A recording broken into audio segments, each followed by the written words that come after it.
Bien, hermanos, recuerden que estamos en la serie, nos encontramos tratando un gran bloque que hemos denominado la base escatológica bíblica, que conforma 3 secciones. En primer lugar, hemos visto los 2 siglos, que la historia de este mundo se compone de 2 siglos, que los 2 siglos, el siglo presente en el cual estamos viviendo desde la creación y que va hasta la segunda venida de Cristo, y el siglo venidero, que lo compone todos los nuevos cielos y la nueva tierra después de la segunda venida de Cristo. Luego decíamos que el punto que parte del siglo presente del venidero es lo que llamamos nosotros el juicio general, que ese día ocurrirá la venida de Cristo, en la cual los malos y los buenos resucitarán y saldrán de las tumbas para el día del juicio.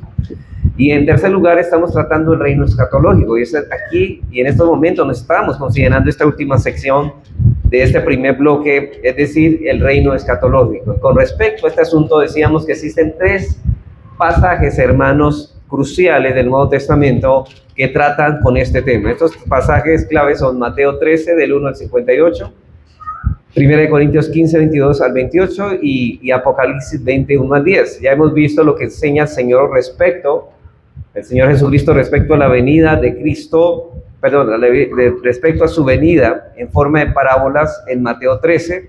También hemos visto lo que el apóstol Pablo habla del mismo asunto de la venida del reino en 1 Corintios 15, pero en prosa, es decir, en un lenguaje literal. Y el domingo anterior empezamos a estudiar el último de esos pasajes claves de la venida del reino, y es Apocalipsis 21 al 10. Y lo primero que estuvimos viendo, hermano, fue algunas consideraciones hermenéuticas, o sea, algunas reglas de interpretación, donde explicábamos que al interpretar el libro como Apocalipsis lleno de símbolos y figuras, debemos interpretarlo a la luz primeramente de su contexto inmediato. A veces la misma Biblia da la interpretación, por ejemplo, en Apocalipsis 17:12, dice, y los 10 cuernos que has visto son 10 reyes. Noten que aquí en el mismo texto hace la interpretación, los cuernos que has visto son 10 reyes. O debemos ver la Biblia en el uso o el trasfondo, el origen de estos símbolos también. Pero mayormente con este libro nosotros debemos usar el principio de interpretación que se conoce como la analogía de la fe. Es decir, que los pasajes oscuros o no muy claros se interpretan a la luz de los pasajes claros, que esos pasajes claros tienen prioridad sobre los pasajes oscuros.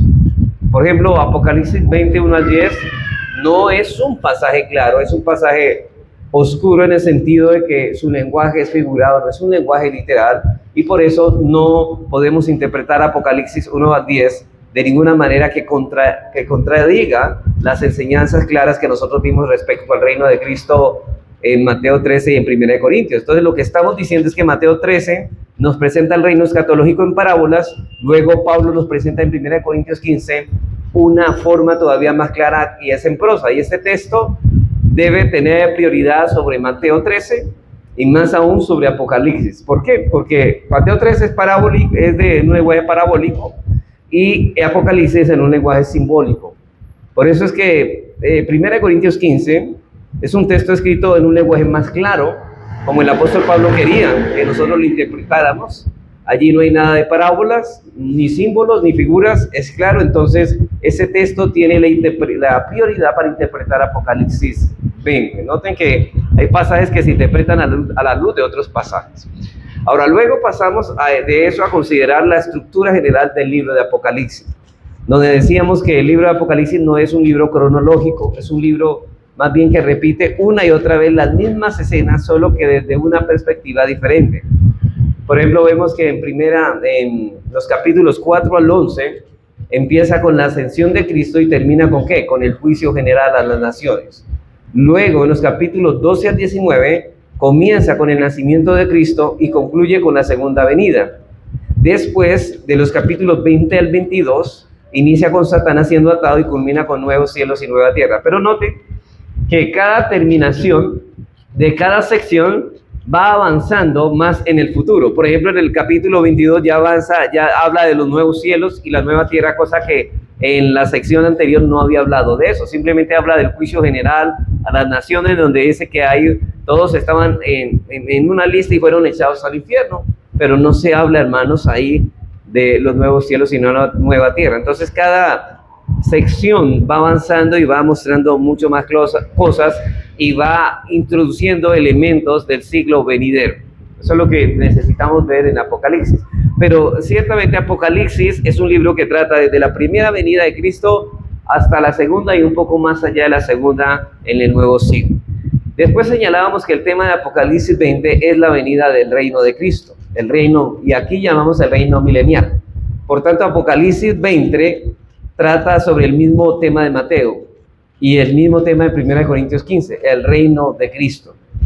Mateo 13 lo llama la etapa de siembra, ¿se acuerdan?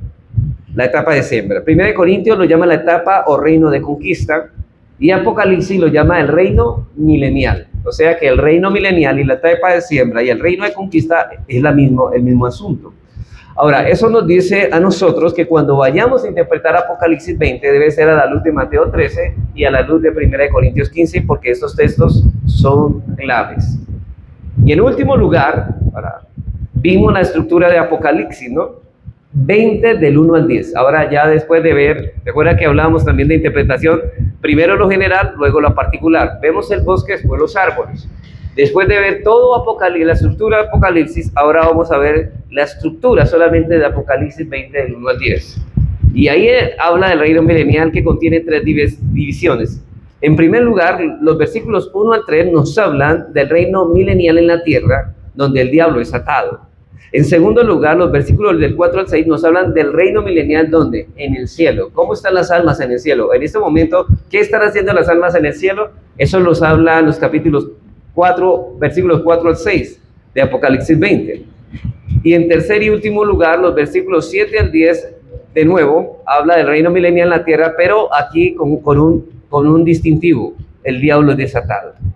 Entonces, de los versículos 1 al 3, el reino milenial en la tierra, el diablo es atado. En los versículos 4 al 6 hablan del reino milenial en el cielo. Y en el 7 al 10 volvemos a la tierra, pero habla del reino milenial en la tierra, donde el diablo es desatado. Entonces, con respecto, hermanos, a la primera sección de los versículos 1 al 3, el reino milenial en la tierra, el tema es que el diablo está siendo atado, donde indicábamos que según a la luz de los textos de la Biblia, que en el momento en que Satanás fue atado, ocurrió la llegada del reino de Dios. ¿Y cuándo llegó eso? ¿Cuándo pasó eso? Cuando Cristo vino y cuando el Evangelio comenzó a ser predicado. Y a través de la victoria de Cristo en la cruz del Calvario, es decir, en su primera venida, ahí el diablo fue atado. Pero también mostrábamos que el lapso de tiempo que iba a estar atado Satanás es de 1000 años, que es 1000 años simbólicos, no literales, simbólicos. Es decir, un periodo muy largo de duración indeterminada, que se extiende desde la primera venida de Cristo hasta muy poco, note esto, antes de la segunda venida de Cristo. Un poco antes, porque ese poco de tiempo, ese poco antes del lazo hasta la venida de Cristo, es lo que llamamos la batalla de Armagedón o la gran tribulación. La gran tribulación es la batalla de Armagedón en la Biblia. Entonces, cuando dice que la iglesia va a pasar por la gran tribulación, es que la iglesia va a sufrir la batalla de Armagedón.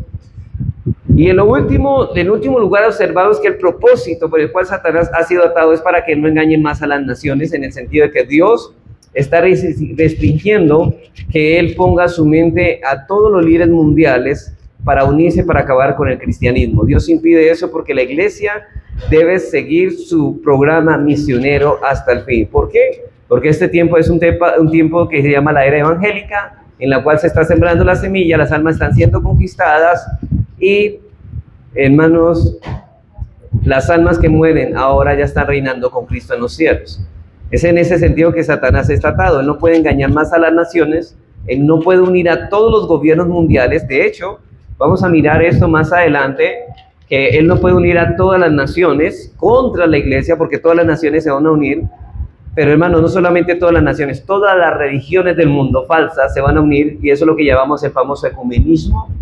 Todas las religiones pseudoevangélicas, porque hay muchas iglesias evangélicas que son anticristianas, se van a unir para adorar al anticristo, para seguir al anticristo y para ir en contra de la iglesia de Cristo. Eso lo vamos a tener muy claro, hermanos, porque eso es lo que estamos viendo ahora. Ya estamos viviendo el milenio, ya estamos viviendo en este tiempo de apostasía, ya estamos viviendo en un tiempo en que el espíritu del anticristo ya está entre vosotros, y eso ocurrió desde la primera venida de Cristo. Pero el diablo va a hacer eso al final, cuando llegue al clímax, donde la religión falsa se unirán, todas las religiones falsas se unirán en una, como siempre ha sido la Biblia. Por eso dice que no existen millones o miles de religiones, solamente existen dos religiones, la verdadera y la falsa. Y la religión falsa se va a unir, y eso es lo que llamamos el falso profeta contra el pueblo del Señor.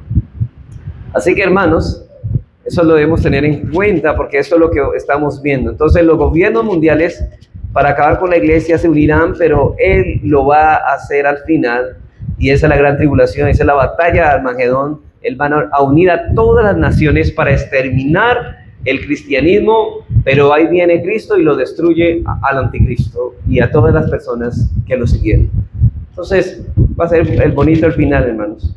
Va a ser como la historia de la iglesia, la Cenicienta siendo casi destruida, y el esposo viene por ella a defenderla y destruye a todos los que vienen contra ella. Pero vamos a tratar en esta tarde, hermanos, Satanás es desatado. Vamos a mirar, ya miramos de los versículos 1 al 3 que el diablo es desatado. Vamos a mirar de los versículos 7 al 10 que el diablo es desatado. Y el domingo próximo trataremos el milenio aquí en el cielo, el milenio en el cielo. ¿Qué pasa con las almas en el cielo en este momento? Pero vamos a tratar hoy cuando el diablo es desatado.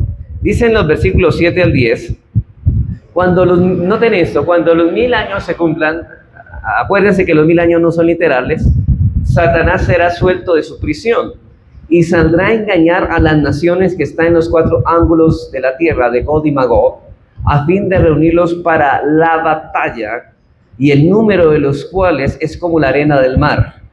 Y subieron sobre la anchura de la tierra y rodearon el campamento de los santos y la ciudad amada. Es decir, la ciudad amada no es el pueblo de Israel, es la iglesia de Cristo. Va a ser perseguida, y eso es lo que llamamos nosotros claramente el tiempo de la gran tribulación. Ahora, es importante, hermanos, que nosotros notemos cuánto va a ser la duración de su liberación. O sea, si el diablo va a ser desatado, sabemos que la atadura va a durar 1000 años, que son simbólicos, ¿cierto? Pero ¿cuánto va a durar desatado? Bueno, el tiempo de su desatadura va a ser un poco más breve que el tiempo de la atadura. Es mucho más breve en comparación con el tiempo de su atadura. En el versículo 3 dice, y después de esto, noten esto, del versículo 3, y después de esto debe ser desatado por un poco de tiempo, por un poco de tiempo. La palabra un poco de tiempo en griego es microcronon. Micro, la palabra micro significa algo pequeño, cronon significa tiempo. Es un corto tiempo en relación con los 1000 años en que Él no podrá hacer esto. Y ahora no son 7 años, hermanos, como muchos les enseñaron, de que el día de la gran tribulación son 7 años. No es bíblico, eso no existe. La Biblia no arroja ninguna luz para que digamos que son 7 años. No nos dice cuánto tiempo es, simplemente dice que Satanás será desatado por un poco de tiempo, Y Mateo 24 dice que por causa de los escogidos esos días serían acortados. Entonces vamos a ver que el tiempo que la iglesia va a ser perseguida por el anticristo y la falsa religión para ser derramada la sangre de muchos cristianos va a ser un tiempo corto, pero eso ocurrirá. Y sabemos, hermanos, que Dios nos permite que su iglesia sufra una prueba más de lo que pueda resistir. Eso te lo tenemos seguro, hermanos. Dios no permite una prueba, pero ese día se llama el día de la gran prueba para la iglesia. Creo que esa iglesia, hermanos, obviamente tendrá una fe tan fuerte para poder resistir tal ataque del enemigo y sus secuaces. En segundo lugar, hermanos, vamos a mirar cuál es el resultado de su liberación. ¿Cuál es el producto? ¿Qué es lo que resulta de esa liberación? Bueno, es obviamente que Satanás saldrá a engañar a todas las naciones. Las engañará a todas pensando que pueden tener la victoria total sobre Cristo, y eso es un engaño. Satanás, hermanos, reunirá a todas las naciones y rodeará el campamento de los santos. Y las persecuciones, por ejemplo, ustedes recuerdan a Nerón en el tiempo del primer siglo. Por ejemplo, Nerón César era llamado en ese tiempo. ¿Sabe cómo se le llamaba a Nerón César en ese tiempo? El Kaiser. Se le llamaba la bestia. A ese le llamó la bestia en el tiempo de Juan. Y en las persecuciones de los Nerón, los emperadores romanos no se van a poder comparar con eso. Van a quedar como en una comparación muy pequeña, una miniatura con lo que se viene para la iglesia. Es una persecución mundial contra los cristianos, y allí es que sale el anticristo, quien va a reunir a todas las naciones para perseguir severamente a la iglesia por un corto tiempo. Por eso se le llama aquí la batalla. Es una batalla definida, y la palabra es ton polemón. Es una batalla que es la batalla. O sea, no hay otra batalla, sino que esta es, si a algo se le puede llamar la batalla, a esto se le puede llamar la batalla, porque es todos los ejércitos terrenales contra la iglesia de Cristo. Y uno puede preguntarse, bueno, ¿cómo puede ser que todo el mundo tan poderoso pueda ir contra una iglesia tan indefensa? ¿Cómo puede resistir tal ataque y no poder ser destruida? Bueno, porque el Señor está detrás de la iglesia, es quien guarda. Dice que las puertas del infierno no prevalecerán contra su iglesia, hermanos. Y esa es la esperanza que vamos a tener. Ahora, esta batalla ya fue tratada por Juan en Apocalipsis 19:19. ¿No? Vamos allá, vamos a mirar lo que dice Apocalipsis 19:19.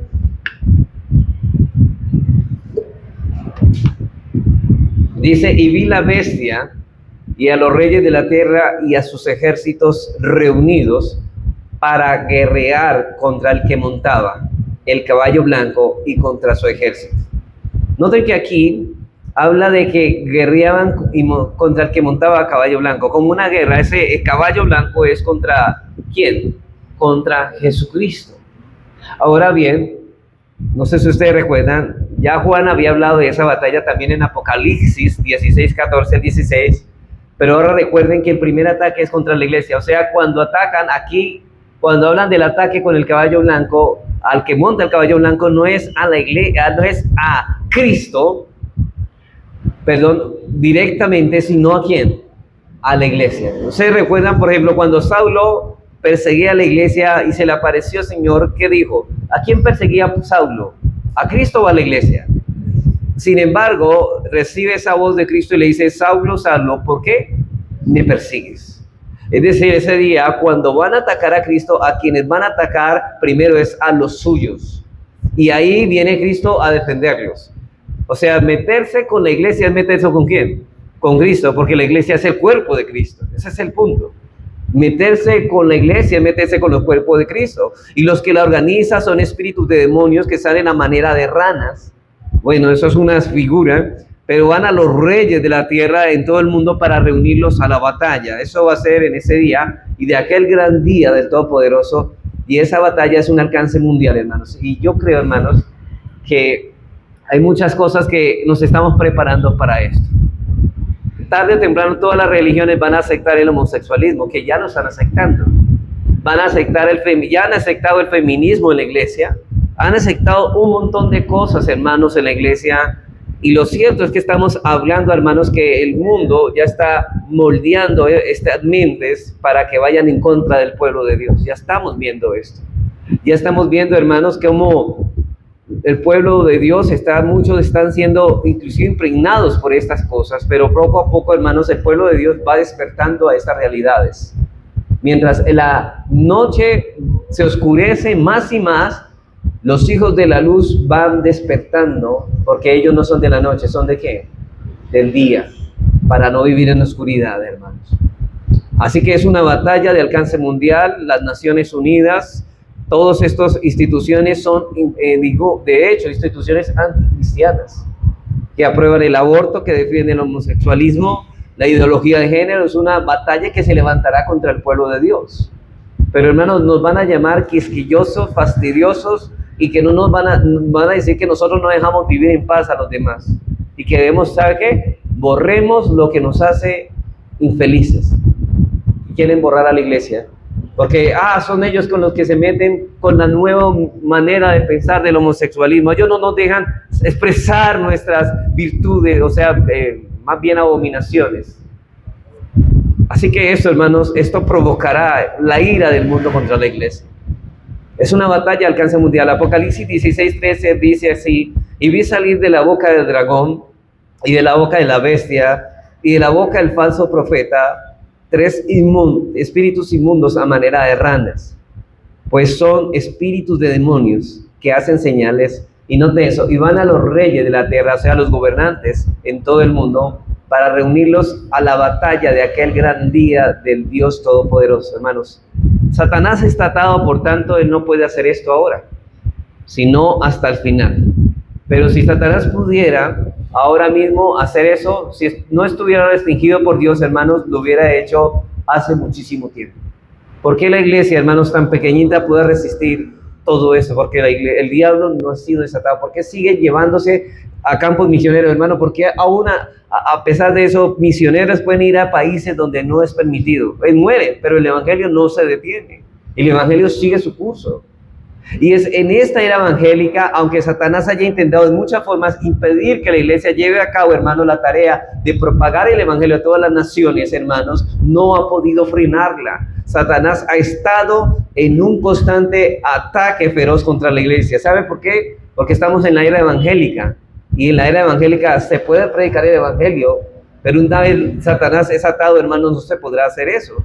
Y a través de la historia, pero aunque haya sido feroz su ataque en algunos tiempos, ustedes han visto que la iglesia ha sufrido ataques más feroces en algunos tiempos de la historia, pero no ha logrado detener nunca el avance del evangelio. De hecho, cuando Nerón César, hermanos, comenzó a matar y a llevar al circo romano a muchos cristianos, la sangre se convirtió ¿en qué?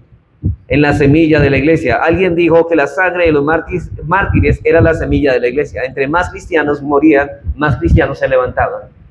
Eso ocurría. Y probablemente, hermanos, eso ocurra en el tiempo final. Ahora, el progreso del evangelio entre las naciones no ha podido ser detenido por las fieras persecuciones de Satanás contra la iglesia. Cristo nos ha prometido que las puertas de la no prevalecerán contra su iglesia, mientras que la iglesia siga propagando el evangelio en esta era evangélica. ¿Sabe por qué se llama la evangélica, no? Porque estamos proclamando el evangelio hasta que el diablo sea desatado y ya no podamos hacerlo. Por eso nos llamamos iglesias evangélicas. Ahora, el enemigo no podrá, por medio de sus fuerzas anticristianas, que el evangelio de Jesucristo ilumine las mentes de los hombres. Por eso es que Cristo, estando en el Monte de los Olivos, a una de las preguntas que hacen sus discípulos, ¿recuerdan, hermanos, del Monte de los Olivos? El sermón del Monte de los Olivos, de Mateo 24 al 25. Ellos preguntan, Señor, ¿cuándo será el fin del siglo? O sea, ¿cuándo terminará este siglo presente? Él le responde en Mateo 24 al 14. Note esto, y será predicado este evangelio del reino en todo el mundo. O sea, no se impedirá predicar en todo el mundo este evangelio. ¿Por qué? Porque el diablo está atado. Para testimonio a todas las naciones, y entonces vendrá el fin. O sea, el fin de este siglo. Pese a la fiera persecución que tendrá que sufrir la iglesia en la era evangélica, podrá llevar el evangelio de Jesucristo a todas las naciones. Satanás no podrá frenar su avance, y luego, cuando el evangelio de Jesucristo haya sido predicado, entonces será el fin. Y en Mateo, Jesús consuela con estas palabras a su iglesia en la tarea de propagar su evangelio a todas las naciones. Dicen Mateo, toda potestad me da, Mateo 28, 18, toda potestad me da en el cielo y en la tierra, por tanto, ir y hacer discípulos a todas las naciones, note eso, a todas las naciones, bautizándoles en el nombre del Padre y del Hijo y del Espíritu Santo, y enseñándoles que guarden todas las cosas que os he mandado. El predicar es a todas las naciones. Pueden hacerlo, el diablo está atado.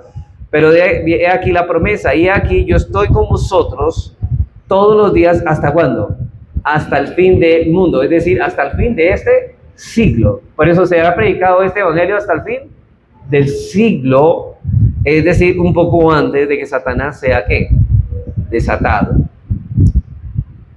O sea, lo mismo sucede en Mateo 24, 14. Entonces podemos ver claramente, hermanos, que las naciones serán engañadas en cuanto el evangelio del reino sea predicado en todo el mundo. Entonces vendrá el fin.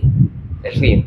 Ahora, ¿cómo podemos entender que la iglesia no ha contado nunca con arsenal? ¿Usted ha visto una iglesia armada con carrotanques, hermanos, o fuerza militar? No, obviamente que no. Entonces, ¿cómo podemos entender que la iglesia no ha contado nunca con arsenales para defenderse y hombres poderosos no han podido destruirla? Porque Dios no le va a permitir a Satanás. Él ha estado atado, su influencia está restringida, Y esta batalla se encuentra en todos los textos en el momento antes de la venida de Cristo. O sea que esta batalla está cuando el diablo es desatado, en el mismo cuando el milenio termine, el diablo es desatado y ese lapso de esa batalla durará hasta la segunda venida de Cristo. Así que en el momento antes de la venida de Cristo, luego de hablar de la batalla de aquel día, del día del Todopoderoso, Apocalipsis 16:5 dice lo siguiente: y aquí yo vengo como ladrón, bienaventurado el que vela y guarda sus ropas, para que no ande desnudo y vean su vergüenza. Y lo reunió en el lugar que en hebreo se llama ¿cómo? Armagedón. Ahora, ¿qué está diciendo? Que esa batalla será inmediatamente antes de la venida del Señor Jesucristo. Apocalipsis 28. Y saldrá a engañar a las naciones que están en los cuatro ángulos de la tierra, Gog y Magog, a fin de reunirlos para la batalla, el número de los cuales es como la arena del mar, y subieron sobre la anchura de la tierra y rodearon el campamento de los santos y la ciudad amada. ¿Y qué pasó después que estas personas fueron contra la iglesia? Y descendió fuego del cielo y los consumió. ¿Eso cuándo ocurrió? Cuando Cristo vino. Descendió fuego del cielo. Es que Cristo desciende para destruir a estas naciones porque se fueron contra la iglesia y dice que los consumió. Viene Cristo y los destruye. Hendrickson indica que Apocalipsis capítulo 11 al 14 hay un paralelo de este corto tiempo en Apocalipsis 20, cuando la iglesia será grandemente perseguida. Por ejemplo, se habla de una larga protección de Cristo a la iglesia. Ustedes no se han leído Apocalipsis 12, ¿no? Mire, se dice que la mujer va huyendo y se mete en un hoyo. ¿Se acuerda de una mujer que estaba encinta, tiene un hijo y que el hijo fue arrebatado para Dios y su trono? Eso está hablando de la primera venida de Cristo. Pero luego esta mujer sigue corriendo por el ¿dónde? Por el desierto, ¿cierto? Esta mujer sigue en el desierto en Apocalipsis 12. Ahora, ¿la iglesia en qué está? Caminando en un desierto hacia la ciudad prometida. Esta mujer es la iglesia. Ahora noten, porque yo no entiendo cómo los carismáticos enseñan que las pruebas son los desiertos. No, hermano, siempre la iglesia está en un desierto, siempre está en un desierto, y así va a ser hasta que Cristo venga. Siempre vamos a estar en un desierto. Pero entonces dice que esta mujer, noten lo que dice, que esta mujer perseguida, se habla de una larga protección de Cristo, y se dice que la mujer va huyendo y se mete en un hoyo, y que el dragón no puede hacerle nada, y el dragón quiere acabar con la iglesia. O sea, ¿por qué? ¿Quién la protege?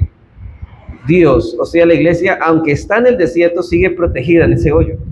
Está protegida. Yo quisiera leer ahí Apocalipsis 12:14, y note lo que dice, le dieron a la mujer las dos alas de la gran águila, para que volase de delante de la serpiente, ¿en dónde? Al desierto, a su lugar donde es sustentada. ¿En dónde?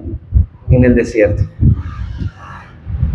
Ya entienden, hermanos, todo va cobrando sentido. Ya, estamos en el desierto. Y esa iglesia está sustentada. Noten que esto no está hablando de un futuro, está hablando de lo que está ocurriendo ya, de lo que está ocurriendo. Nosotros somos esa mujer, estamos en ese desierto y estamos siendo protegidos porque el diablo ha sido atado. Ahora, pero al final hay un breve pero intenso periodo de persecución. Otra vez volvemos a la gran tribulación. Vamos en tercer lugar, a los paralelos de su liberación. Yo quiero, hermanos, que un pasaje que Pablo habla de la segunda venida de Cristo de Tesalonicenses. Eso es un libro que él habla de la segunda venida. Ahora comparemos Apocalipsis 20, y hermanos, van a abrir su Biblia en Apocalipsis 21 al 10, y la dejan abierto, y abran su Biblia en 2 de Tesalonicenses capítulo 2, versículo 2, y lo dejan abierto. Vamos a hacer una comparación. Para que veamos todavía más claro esto. Recuerden que un pasaje simbólico como Apocalipsis se interpreta a la luz de un pasaje claro como Tesalonicenses. Tesalonicenses está escrito en prosa, Apocalipsis en lenguaje simbólico. Entonces vamos a interpretar un pasaje oscuro a la luz de un pasaje claro. Entonces el texto es Apocalipsis 20, del 1 al 10, y segunda de Tesalonicenses del 1 al 12. Apocalipsis 20, del 1 al 10, y segunda de Tesalonicenses 2, del 1 al 12. Vamos a mirar. Recuerden que Tesalonicenses tiene prioridad sobre Apocalipsis. ¿Por qué? Porque está en lenguaje literal. Dice así, por ejemplo. Vamos a leer 2 de Tesalonicenses 1 al 12 y ahorita hacemos la comparación. Ya saben, Apocalipsis 20 del 1 al 10. Dice Pablo, dice, pero con respecto a la venida de nuestro Señor Jesucristo, ¿de qué venida está hablando? De la segunda. Y nuestra reunión con Él, ¿qué es nuestra reunión con Él? ¿Cómo llamamos a reunión con Él? El arrebatamiento. O sea que la segunda venida de Cristo es el mismo arrebatamiento. Os rogamos, hermanos, que no os dejéis mover fácilmente de vuestro modo de pensar, note esto, ni os conturbéis, ni por espíritu, ni por palabra, ni por carta como si fuera nuestro, en el sentido de que el día del Señor está cerca. O sea, hermanos, podemos decir que el día del Señor ya viene, todavía no. Hay que esperar que ocurran otras cosas para decir que el día del Señor está cerca. Ustedes no se dejen conturbar por esto. Dice, nadie os engañe de ninguna manera, porque no vendrá, ¿quién no vendrá? Cristo por segunda vez, sin que antes venga la apostasía, ¿sí ves? Y se manifiesta el hombre de pecado, el hijo de perdición. Ahora, este hijo de perdición, ¿quién es? El anticristo. Este anticristo, hermanos, es el que va a reunir a todas las naciones contra el pueblo de Dios. Dice el hijo de perdición, Cristo no vendrá sin que antes se haya manifestado. O sea, Cristo no vendrá por segunda vez, aunque el hombre de pecado no se presente todavía, el cual se opone y se levanta contra todo lo que se llama Dios o es objeto de culto, tanto que se sienta en el templo de Dios como Dios, haciéndose pasar por Dios. Y Pablo dice, ¿no os acordáis que cuando yo estaba todavía con vosotros os decía esto? No sabemos dónde Pablo pregunta esto, que ya le había enseñado esto. Él dice, yo ya les estoy recordando lo que ya les había dicho. Y ahora vosotros sabéis lo que lo detiene. ¿Sí ves? Hay algo que detiene a este hombre, a que el anticristo aparezca, ¿no? A fin de que a su debido tiempo se manifieste. Porque ya está en acción el misterio y la iniquidad, solo que hay al presente algo, hay quien al presente lo detiene hasta que él a su vez se ha quitado de en medio. O sea, que este impedimento que se manifiesta en el anticristo se ha quitado. Y entonces se manifestará aquel inicuo, es decir, el anticristo, a quien el Señor matará con el espíritu de su boca. ¿Y eso cuándo ocurrirá? Es la segunda venida de Cristo, y destruirá con el resplandor de su venida. Inicuo, cuyo advenimiento es por obra de Satanás, con gran poder y engaños y señales y prodigios mentirosos, y con todo engaño de iniquidad para los que se pierden. Pero noten por qué, porque por cuanto no recibieron el amor de la verdad para ser salvos, por esto Dios les envía un poder engañoso para que crean la mentira, a fin de que sean condenados todos los que no creyeron en la verdad, sino que se complacieron en la injusticia. Ahora vamos a hacer la comparación entre Apocalipsis 1 y 20, después de leer este texto. Por ejemplo, en los versículos 1 al 3, dice que un ángel ata a Satanás. ¿Lo notaron? Una gran cadena la toma y el diablo es atado. Ya vimos que el propósito era para que no engañase más a las naciones y no pudieran ir contra su iglesia y la iglesia pueda predicar el evangelio. Pero noten el paralelo con los versículos 6 y 7 de Segunda de Tesalonicenses. Dice que el misterio de la iniquidad, la venida del hombre de pecado y la actividad de Satanás son restringidas por alguien que lo restringe. O sea que eso tiene que ver con la atadura de ¿quién? De Satanás. ¿Por qué la iniquidad? ¿Por qué el misterio de la iniquidad? ¿Por qué esta actividad todavía está restringida? Por causa de que el diablo ha sido atado. Veamos los versículos 3, 7 y 9 de Apocalipsis. Ahí nos dice que hay un breve tiempo de liberación después del milenio. ¿Se acuerdan cómo llamamos a ese tiempo? La gran tribulación o la batalla de Armagedón. Pero noten lo que dicen los versículos 2, 3 y 8 de Segunda de Tesalonicenses 2. Dice, el que restringe es removido. O sea que el diablo es desatado. Y el hombre de pecado es revelado. El anticristo se manifiesta un poco antes de la segunda venida de Cristo. Noten que hay una armonía con estos textos. El diablo es desatado, el anticristo aparece. O sea, lo que los restringía para aparecer, ya no lo restringe. ¿Por qué? Porque el diablo en Apocalipsis nos dice, ha sido desatado. Ahora, ya vimos en cuanto a la atadura de Satanás y la desatadura de Satanás, veamos en los versículos 9 al 10 de Apocalipsis, dice esto, durante ese tiempo las naciones serán engañadas. Pero miren lo que dicen los versículos 9 y 11 de Segunda de Tesalonicenses. Luego que es removido el que restringe, los que perecen creen la mentira. ¿Sí? O sea, creen la mentira porque las naciones van a ser engañadas a través de ¿qué? De milagros falsos, de un espíritu de mentira en la religión falsa. Por eso es que ustedes no han notado que la religión falsa sí le gusta hablar de milagros y todo esto. Van a caer redonditos ante sus ansias de querer ver cosas portentosas. Es como cuando estaba el Señor Jesucristo: Señor, si eres Cristo, danos una señal, un milagro. Siempre piden milagros, y claro, y como este anticristo les va a dar falsas señales, creerán la mentira y seguirán al anticristo y terminarán adorando al anticristo y perseguirán a la iglesia. Y en los versículos 9 y 10 también de Apocalipsis dice: Satanás y las naciones son destruidos.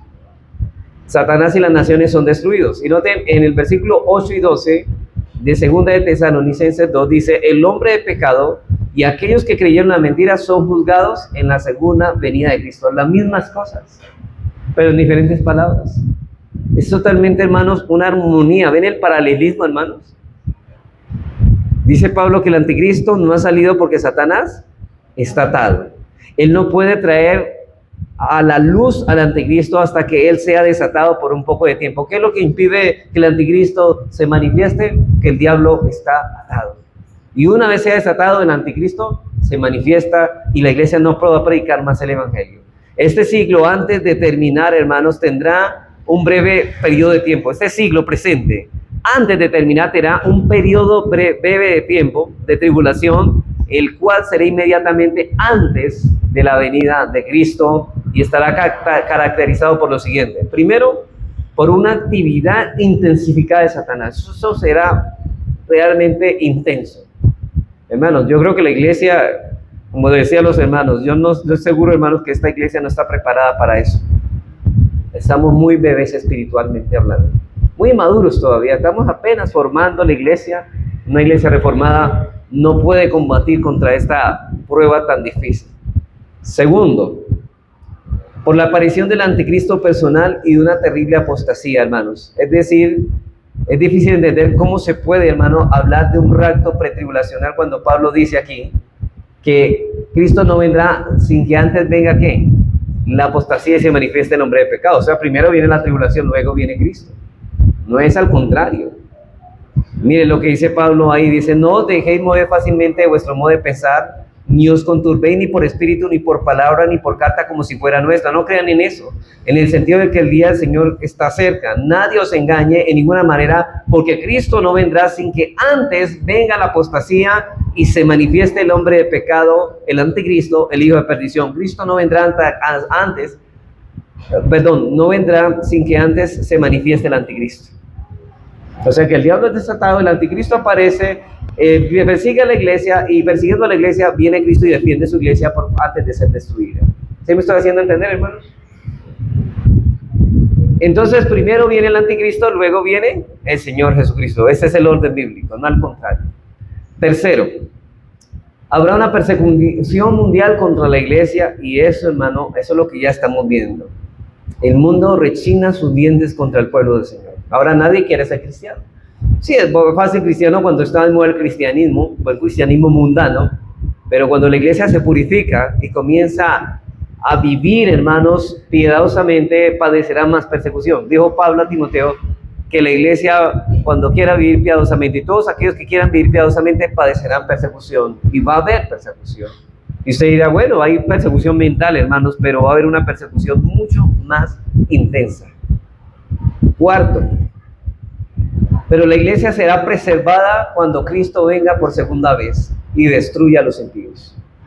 La iglesia será preservada cuando Cristo venga por segunda vez y destruya a los impíos. Obviamente no vamos a decir que cristianos no van a morir. Hay cristianos que van a morir en la gran tribulación.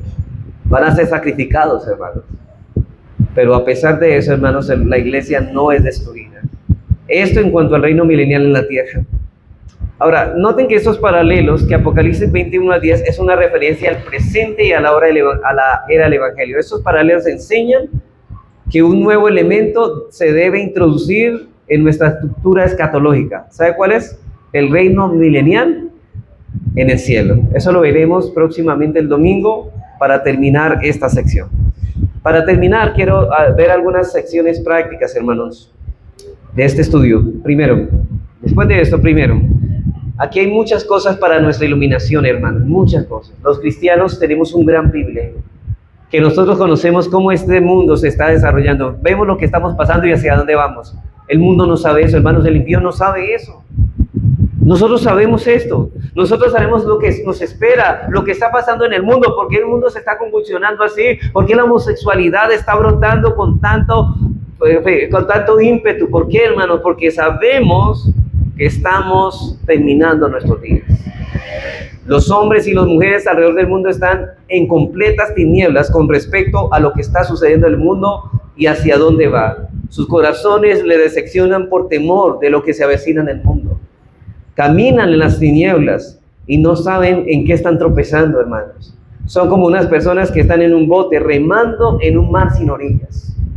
Reman, pero no tienen idea a dónde van, ni por qué han de ir allí, ni siquiera si hay un lugar a donde ir. Ellos no saben esto. Hermanos, por esto hay muchas razones de dar gloria, porque Dios nos ha librado por su palabra de vivir en las tinieblas y saber, hermanos, dónde estamos caminando, para dónde nos dirigimos. Y en ese momento, usted, a la luz de eso, sabemos dónde estamos. Estamos en la era evangélica, estamos en el día del milenio, estamos en la conquista, pero pronto, hermanos, el Señor permitirá que Satanás sea desatado y allí ya no habrá esperanza para nada. Pero en segundo lugar, aquí hay muchas cosas para alentarnos. Satanás, hermanos, ha sido definitivamente restringido para cegar de esa manera las mentes de sus súbditos, como para bloquear la penetración misionera de la iglesia. Pero los siervos de Cristo no tienen ninguna razón para vivir en temor de Satanás y sus artimañas, hermanos. Aunque debemos ser, en palabras de Pablo, no ignorantes de sus artimañas. Nunca debemos permitir un sentido de poder que nos paralice. Satanás es un enemigo vencido, encadenado. Y las palabras de William Carey, ustedes recuerdan William Carey, que era el misionero de la India, un misionero bautista. Él decía lo siguiente: esto debería llevarnos a esforzarnos por hacer grandes cosas para Dios y esperar grandes cosas de Dios. Vuelvo a repetir eso: esto nos debe esforzarnos por hacer grandes cosas para Dios y esperar grandes cosas de Dios. Así que debemos velar, hermanos, velar para que ese día no nos coja como ladrón en la noche, porque nosotros no somos de la noche, somos del día, para que no andemos en tinieblas. Y en tercer lugar, aquí hay muchas cosas para atrincherarnos. Hermanos, Satanás no está tan atado como para que estar impedido de andar como león rugiente buscando a quien devorar. En el futuro será desatado de tal manera que producirá una persecución a escala mundial contra la iglesia. Pero hay un dicho: soldado avisado no muere en guerra. Y hermanos, los cristianos, es algo que dijimos también en el tema de la santidad, y uno de los medios privados es que nosotros debemos velar, estar en guardia, estamos vigilando, porque hermanos, no sabemos en qué momento partimos. No hay cristianismo donde no hay disposición para sufrir por el nombre de Cristo. Hermanos, una persona que no está dispuesta para sufrir por el nombre de Cristo, ahí no hay vida espiritual. Hermanos, que la familia nos den, que nuestros familiares nos echen a un lado, no importará. Importa, hermanos, es seguir a Cristo y amarlo a Él. Un cristianismo fácil que espera que Dios nos libre de toda tribulación presente y futura y que no está dispuesto a soportar tal persecución por su nombre es un falso cristianismo. Estamos dispuestos a dejarlo todo, hermanos, absolutamente todo. Así que, hermanos, pensemos en esto. Que Dios nos ayude para meditar en estas verdades. Vamos a orar.